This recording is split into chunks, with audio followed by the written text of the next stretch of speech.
Hello everybody, I'm Amber Kastler. I'm a registered dietitian here at Iowa Specialty Hospitals. My home base is in Clarion if you want to stop and see me, but today I want to talk to you a little bit about portions.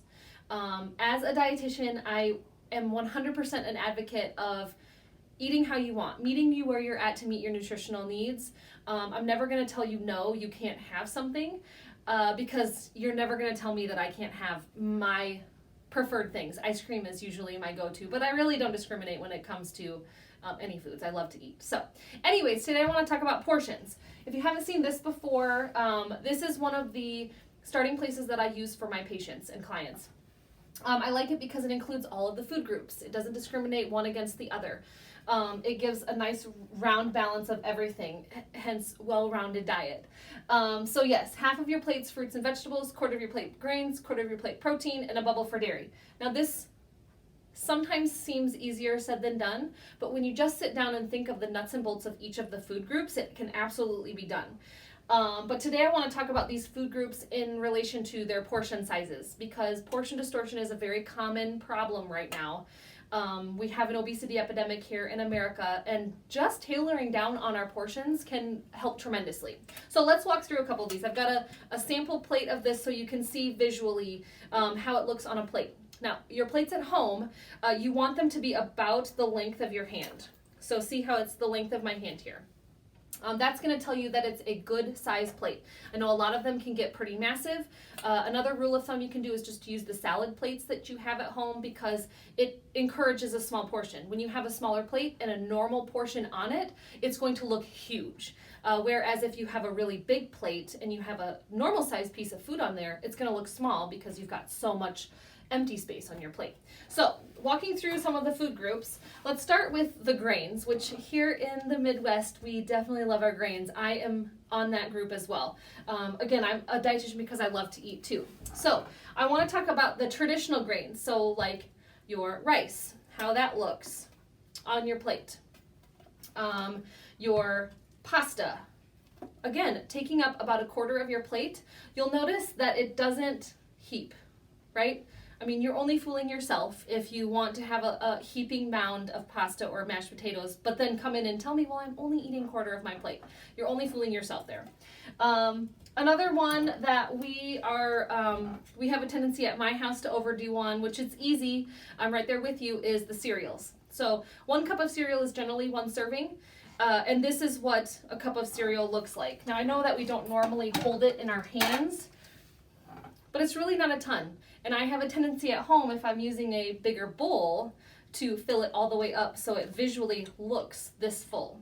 But how are you going to stir in the milk? I mean, seriously, this is ridiculous. But anyways, this is what a portion of cereal would look like.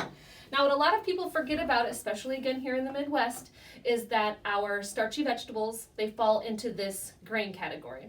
Yes, they are vegetables, but because they are higher in starches, they fall up here with the rest of the higher starch options. So what are those, you ask? Baked potato. Should also be about the size of a computer mouse. Corn is another component that falls into the grain category. And peas. Those are probably the heavy hitters. White and sweet potatoes, corn and peas fall into this grain category, not into this vegetable category. So moving forward, let's say I want to have some rice with my meal tonight. So we're going to leave this rice here in that grain category. The proteins. Usually I start there because I feel like we have a tendency to build our meal based on what kind of protein we're having. If we're having meatballs, we're not usually eating those meatballs plain. We're putting them on a small mound of noodles, right? Spaghetti and meatballs. If we are having ground meat, we don't necessarily serve that with rice. We're probably going to serve that on a bun, sloppy Joe style. So choosing your meats helps to dictate the rest of your plate, but portion-wise, you'll notice again that it fits into this quarter of your plate. So here's some chicken breast, some fish. I like to advocate for fish. We don't have a tendency to eat too much fish here in our landlocked state, but another rule of thumb for portions outside of quarter of your plate is using the palm of your hand. Also about the size of a deck of cards. So the thickness and the size of the palm of your hand also fit into this quarter of your plate. You'll notice though that the fish, they're generally longer, a little bit thinner, so you can do a little bit bigger size, about the size of a checkbook would be realistic. Now, you guys, I don't want to discriminate because I know us ladies, I like to eat some steak as well, but this is a little bit too much. Again, about the size of the palm of your hand, so we will still get our needs, but just quarter of that plate is what we're really going for. Do a bang for your buck and save this. Share it with your spouse or, you know, a significant other or a friend if you guys go out to eat, so that way you are cost saving as well. But this is way too big. So let's move forward with some chicken on our plate. I think that's what we're having tonight for supper. What are these last two categories? The most important ones, because they are so nutritionally dense with vitamins and minerals, filling up your plate with fruits and veggies. Now, if you're not a big advocate for vegetables or fruits, one great rule of thumb is to try to hide it in your other foods that you're eating. You can make it as simple as putting one piece of green bean with one piece of chicken and putting that entire thing in your mouth to distract it, to, you know, hide it in there. Or you can make casseroles where they blend in as well, which could be a totally different subject. But green beans, quarter of your plate. Carrots, quarter of your plate. These can be raw or cooked. If you do them cooked, it's going to be a little bit smaller of a portion because they're kind of shriveling down a little bit. Some broccoli, quarter of your plate.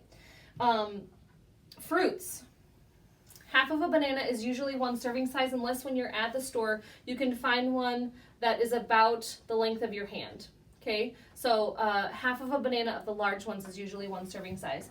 Apples, any other produce that comes in ball form, it's about the size of a baseball. Okay, so a little bit smaller than the palm of our hand if we were to clench it together a fist, is what we're going for. It's sometimes really challenging to find produce at the store that's that small.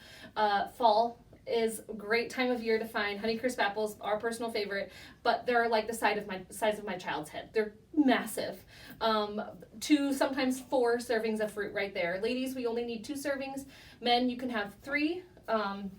What I like to do for meal times is save my fruit for snacks. It is nature's to-go food after all.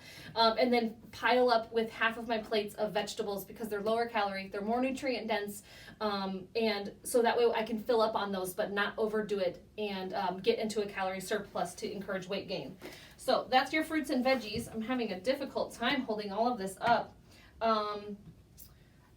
Another fruit that a lot of us overdo is the dried fruit. You can find dry fruit with no added sugar, but it is challenging to do so and it can get expensive. So 1 serving is about 2 tablespoons here. A little goes a long way. These are sweetened to preserve them, to keep them shelf stable, so watch out for that. Next up, this dairy category, which is not on this plate. A lot of us here in the Midwest also overdo on our dairy. So cottage cheese, 1 ounce of cheese, a glass of milk. The milk is probably the number one heavy hitter for overdoing it because generally our portions of milk look far bigger than this. Our cups are a lot bigger. So 3 servings of dairy a day, however you want it, whether you want to do it with meals, with snacks, whatever. The fat category, which is not on here but still an important aspect, salad dressing. So a tablespoon of salad dressing is generally 1 serving. You'll want to check and make sure based on olive oil based or oil based or fat based when it's creamier looking like ranch dressing, etc. But 1 tablespoon is generally 1 serving. A serving of peanut butter, also pretty small, very calorie dense. Bacon, a lot of people count this in the protein category. It's high enough in fat that it really should be placed into that fat category. Staple at our house, avocados. They've recently updated the avocado portion sizes to about 1/3 of an avocado, so this is a little bit small, but the avocado is technically a fruit, but again, like the starchy vegetables, it's high enough in fat that it falls in that fat category. And then another staple for a lot of people is nuts. So this is about 1 serving of almonds. This is another to-go food option, but if you wanted to get a serving of healthy fats in, this is what a serving of almonds would look like. Of course, I said I don't discriminate, so I want to show you some portion sizes of desserts. A brownie and cake, generally about a 2x2 square. I know, I didn't tell you couldn't have it though, so there's that. But smaller portion sizes for these all around, we don't want to do them every single day. Ice cream, again, my go-to. about a half of a cup is one serving size. But again, at least I'm not telling you no. So just choose it wisely, and don't choose it often. Just enjoy it when you do have it, savor it, enjoy it, really relish on enjoying to get to have it. So that's a little bit about portions. Thanks for tuning in, and if you have any questions, please drop them down below. I'm happy to answer any of them, and thanks.